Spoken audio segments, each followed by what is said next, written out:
Students, welcome. आज हम पढ़ेंगे केमिस्ट्री का विलियन का। तो स्टूडेंट्स, इस चैप्टर में हम डेफिनेशन पढ़ेंगे और इस वीडियो के द्वारा आपको इसका वर्गीकरण पढ़ाया जाएगा। फर्स्टली हम डिस्कस करेंगे इसकी डेफिनेशन के बारे में। इसकी परिभाषा को देख लेते हैं कि विलियन कहते किसे हैं। जब किन्हीं दो या दो से अधिक शुद्ध पदार्थों, जिन्हें हम अवयव भी कहते हैं, का समांगी जो मिश्रण है वही विलियन कहलाता है। स्टूडेंट्स, समांगी मिश्रण आपने छोटी कक्षाओं में भी पढ़ा है। इनको हम दोबारा से एक बार रिवाइज कर लेते हैं। समांगी और विषमांगी दो शब्द आपने पहले पढ़ चुके हैं, तो एक बार आज हम देखते हैं, इनको उदाहरणों के द्वारा समझ लेते हैं। समांगी मिश्रण स्टूडेंट्स, यहाँ पे देखिए, आपको एक चित्र दिखाया जा रहा है, उसमें चीनी और पानी का घोल बनाया जा रहा है। इसमें हम देख रहे हैं दो शुद्ध पदार्थ लिए गए हैं, एक चीनी शुद्ध पदार्थ है और दूसरा जल है। इन दोनों शुद्ध पदार्थों को जब मिलाया जाता है तो एक समांगी मिश्रण बनता है। समांगी का मतलब होता है कि जब सब जगह जो विलयन है उसके गुण और संघटन समान हो, ऐसे विलयन को या ऐसे मिश्रण को हम समांगी मिश्रण कहते हैं। वहीं अगर किसी विलयन का गुण और संघटन सब जगह समान ना रहे, उदाहरण के तौर पर हम मिट्टी को जल में घोल करके देख सकते हैं। यह प्रयोग हमने बहुत बार छोटी कक्षाओं में किया भी है कि मिट्टी को जब हमने पानी में घोला है तो हमने पाया है कि मिट्टी सर्वत्र एक समान नहीं पाई जाती है, वो पैंदे में बैठ जाती है। ऐसे मिश्रण को हम विषमांगी मिश्रण कहते हैं और विषमांगी मिश्रण विलयन नहीं कहलाता है। जो समांगी मिश्रण होता है वही विलयन कहलाता है। तो हम कह सकते हैं विलयन का उदाहरण हो गया एक नमक का पानी, या फिर जल और चीनी का पानी, या फिर नींबू की शिकंजी, जो हम दैनिक जीवन में प्रयोग में लेते हैं। हमारा विलयन दो शुद्ध पदार्थों से मिलकर बना हुआ होता है और वो दो शुद्ध पदार्थ जो होते हैं वो क्या कहलाते हैं, हम यहाँ पढ़ते हैं। एक को विलय कहते हैं और दूसरे को विलायक। यह हमारे विलयन के दो मुख्य घटक होते हैं। विलय, जिसे हम इंग्लिश में सॉल्यूट कहते हैं, और विलायक, जिसे हम सॉल्वेंट कहते हैं।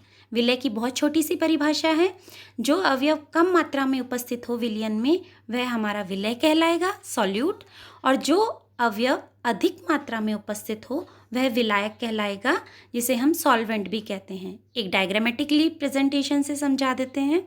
यहाँ पर हमने एक उदाहरण लिया है जिसमें आपको ब्लू डॉट्स दिख रहे हैं और ग्रीन डॉट्स दिख रहे हैं। ब्लू डॉट्स स्टूडेंट्स देखिए संख्या में ज़्यादा है, यानी अधिक मात्रा में है, इसीलिए ये हमारा विलायक कहलाएगा, दैट इज़ सॉल्वेंट।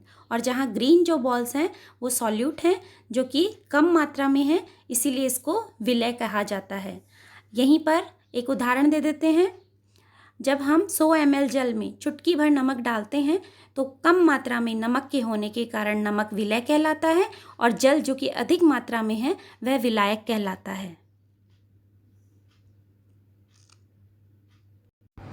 परिभाषाओं को पढ़ने के बाद में स्टूडेंट्स हम देखते हैं यहाँ पर विलयन को वर्गीकृत कैसे किया जाता है। विलयन को वर्गीकृत करने के लिए अलग अलग आधार होते हैं।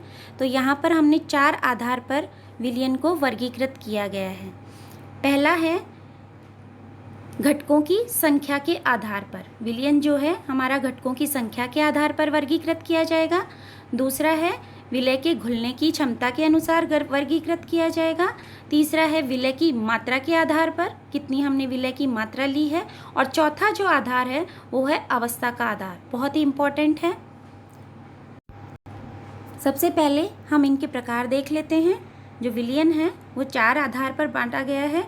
तो सबसे पहला जो था वो था घटकों की संख्या के आधार पर, और दूसरा जो था वो था विलय की मात्रा के घुलने के आधार पर। घटकों की संख्या के आधार पर ये 3 प्रकार के होते हैं, द्विअंगी विलयन, त्रिअंगी विलयन और चतुरंगी विलयन। ऐसे ही विलय की मात्रा के घुलने के आधार पर ये भी 3 प्रकार के होते हैं। पहले हैं संतृप्त विलयन, जिसे हम सैचुरेटेड सॉल्यूशन कहते हैं। दूसरे हैं अनसैचुरेटेड असंतृप्त विलयन। तीसरे हैं अति संतृप्त, that is super saturated solutions. तीसरा जो आधार था वो था विलय की मात्रा के आधार पर, और चौथा था अवस्था के आधार पर। तो तीसरा देख लेते हैं, विलय की मात्रा के आधार पर तनु विलयन और सांद्र विलयन, जिसे हमने लैब में डाइल्यूट और कंसंट्रेटेड नाम से भी जानते हैं। अवस्था के आधार पर 3 प्रकार हैं, जो इनको विस्तार से हम 9 प्रकार में बांटेंगे। पहले हैं गैसीय विलयन, दूसरे हैं द्रवीय विलयन और तीसरे हैं ठोस विलयन। स्टूडेंट्स, जो हमने पहला जो आधार बताया है घटकों की संख्या के आधार पर, उसके आधार पर हम विलयन को देख लेते हैं। ये 3 प्रकार के थे, द्विअंगी विलयन, त्रिअंगी विलयन और चतुरंगी विलयन। यहाँ पर एक डायग्राम से आपको समझ में आ जाएगा।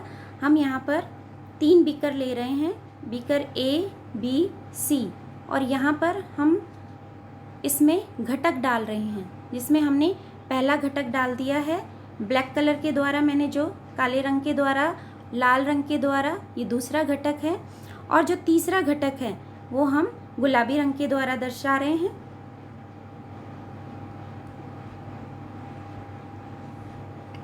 इस तरह से। तो स्टूडेंट्स, हमने देखा पहला जो बीकर है उसमें हमारे पास 2 घटक हैं, दूसरा जो बीकर है उसमें हमारे पास 3 घटक हैं, और जो तीसरा बीकर है उसमें हमारे पास 4 घटक हैं। इस तरह से ये द्विअंगी है, ये त्रिअंगी है और ये चतुरंगी विलयन है।